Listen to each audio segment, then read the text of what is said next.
Welcome back to SME Insights at the SME Mission Critical Workforce 2030 exhibit. My name is John Hindman. I'm the Director of Talent and Workforce Services, and I am here today with Dan Sellhausen from Milwaukee Tool. Dan is the current manager of the Rapid Innovation Center within Milwaukee Tool, and today we are going to be sharing insights during this conversation on how to apply QR codes to minimize machine downtime. Dan, welcome to SME Insights. John, thanks for having me. Pleasure to be here. Absolutely. So first off, tell me about the Rapid Innovation Center and what you do there. Yeah, absolutely. So the Rapid Innovation Center at Milwaukee Tool is a prototyping lab that started in the mid-2000s, and really what we were doing there was trying to streamline our prototyping process to be able to provide engineers with new-to-the-world products with same-day results. So that's where the prototyping lab within the Rapid Innovation Center really came to life, where we really needed to streamline our prototyping process to be able to, again, streamline our prototype process, get those prototypes on test and in the engineer's hands with the most efficiency possible.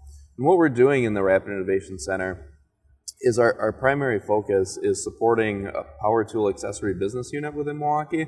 So anything that's on the end of a power tool, we're doing all that prototyping in-house at our corporate headquarters.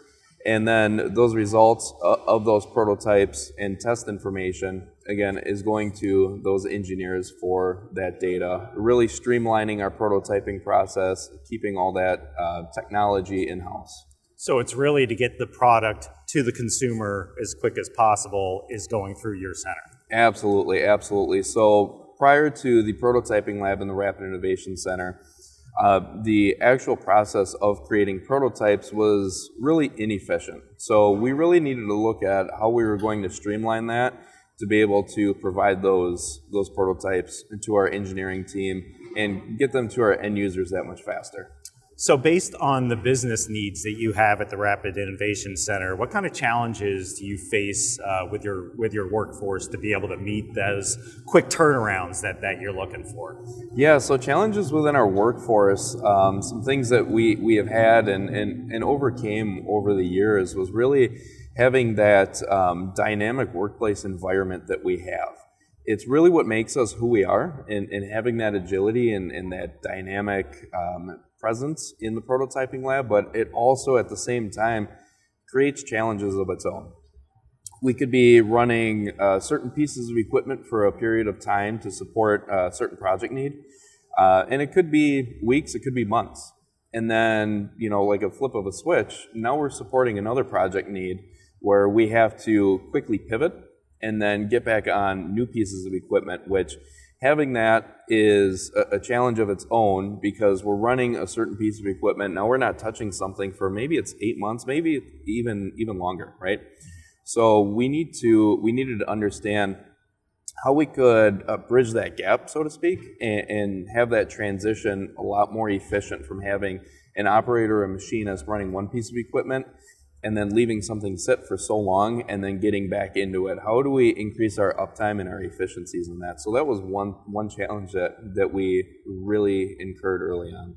So that brings us to why you're here this week. You presented a great project of applying QR codes to one of those machines. Yes. To be able to help with those inefficiencies and potential downtime based on not using a machine for a long period of time, based on your business model. Tell us a little bit about that QR code project and some of the things that you discovered through implementation and finally the results of that project. Yeah, absolutely. So the problem issue that I was just explaining, we really saw the need for that type of QR system that you just mentioned. So what we're able to do with that is, as simple as it sounds, putting a QR code on our prototyping equipment to house all the information that's needed for that piece of equipment, whether it's preventative maintenance plans, it's troubleshooting, it's machine manuals, maybe it's even crash recovery documentation or procedures. And what we do in prototyping is really unique and specific, that sometimes, even though it might look like the exact same part that we're doing last week and now we're doing it this week, it could be in essence completely different as well. So what are we doing with our unique setups and programming, and how are we capturing that? So maybe the person who programmed this the first time on first shift, now it's our second shift operator who needs to come in and do the same thing. So now we have the bulk of that information documented, whether it's job aids or it's even notes or maybe a visual or video aid within that information, where maybe it's not exactly all the same, but the bulk of it's there. So now our second shift operator or off shift operators don't need to wait for our first shift or subject matter experts for that piece of equipment. They don't need to wait for them to come back in the next day to be able to get that done. So that really increases our uptime and our efficiencies. And more importantly too, it really takes away from our operators not searching for documentation, whether it's paging through the machine manual or looking through a shared file drive. Maybe it's even handwritten notes in somebody's toolbox, right? So we don't have people searching for this information. And even crash recoveries, right? Nobody likes to talk about machine crashes, but it's inevitable and it happens. So we never want to be to the point where a machine crashes so often that we know how to get through it super quick because it's happening all the time, right? We want to get away from that. So when it does happen, or it happens on second shift or an off shift, where's that information held where we can quickly and systematically go through a recovery where we're not having to reach out to a manufacturer after hours, waiting for the next business day to hear back from them, waiting for the first shift individual who encountered this the first time, waiting for them to get back in to be able to assist with this. We're able to provide that off-shift support with this information on the machine. Now, QR codes for a lot of folks, it's a little scary. It's new technology, and they run away from it, and they just stick with their old means to be able to support their workforces. Can you talk a little bit about kind of your implementation of the program itself, what you had to do, who you had to talk with, what technologies you used as well? Yeah, absolutely. So partnering with SME first and foremost, right? Actually laying out what this project should look like and what information we really should have that's captured within this QR code. So that was really the first step. So when we partnered with SME, we had a group of individuals come in. They're working with our subject matter experts on the machine. They're referencing the machine manufacturer.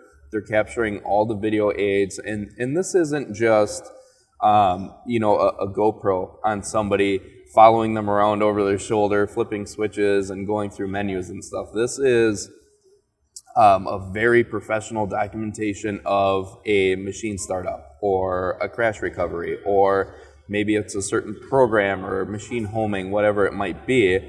They're able to provide that visual aid for us. So that was the first step. Second step was really rolling this out, implementing this. So what we needed to do was, now we have the information, where do we put it? Easy enough. We have a SharePoint site for our Milwaukee Tool Rapid Innovation Center prototyping team, which in essence, helps control all the securities and permissions, so the right people have access to it, and they're the only ones that have the access to it. So any operator is able to go up to the machine and scan the QR code and have that information in a secure central location.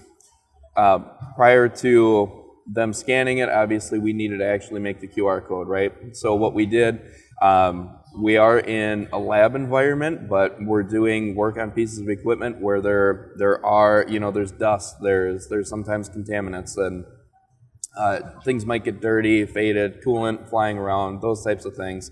So what we did is took an anodized piece of steel and actually laser etched that QR code into the metal, placed that on the machine. So it's not going anywhere, right? It's not fading, it's not getting distorted, anything like that. It's actually etched on that piece of metal. It's on the machine. And then after that, we just needed to partner with our IT group at Milwaukee, make sure that our securities were in place that we needed to have, make sure all the permissions were right for everybody to access it. And now it's as simple as somebody going up to it with their mobile device or a tablet, scanning it. It takes them right to the SharePoint site in the file folder where all these visual aids, job aids, everything is housed right there. That's fantastic. Absolutely. So what's the reaction of the workforce? This is kind of a new initiative. Right. So how has that changed management? Were they excited? Were they saying, no way, I don't want to use this? What was the reaction of your team? So change is never easy, right? The change is inevitably always going to have some kind of pushback, but how we overcame that and how we rolled this out was by partnering with our machinists. Hey. You guys are the experts on this. You tell us what you would like to see. Tell us how you go through this on a daily basis. How are you going to use this? If there's anything that you needed added into this, we need that feedback from you. So right away, we're getting that buy-in and feedback from our operators and our machinists right on the shop floor, where they're not so hesitant and, hey, this is just something that management's rolling out and now we're forced to use it, right? We're totally getting away from that. We're getting that buy-in, getting that feedback, because at the end of the day, they're the ones that are going to be using this. Yep. So why are we going to make it more difficult for them to use it when we're expecting them to use this to increase our efficiencies? We need them to be empowered and have that buy-in and get that feedback from them to be able to essentially create this for themselves. Yep. So that goes into my final question then. Mm-hmm. Will you expand this? Is this something that you're going to continue to use at Milwaukee Tool? Absolutely, absolutely. So this was just a stepping stone. And again, going back to a QR code being as simple as it is, it can hold so much more information and lead to so many different more pathways than just a machine documentation, right? So I'll just say our dynamic project needs, going back to that, if we're going to a piece of equipment we haven't used in a year, how do we know that the preventative maintenance plan's up to date, right? So it's all things like that. It can even go into when was the last time the coolant was changed, when was the last time the tooling was changed, what do we need to do on this piece of equipment to make sure it's ready to run, everything like that. So we can apply that to all of our pieces of equipment in our prototyping lab. Excellent. Well, Dan, it's a very exciting project. Absolutely. We appreciate you sharing your story here on SME Insights. Absolutely. Thanks for having me, John.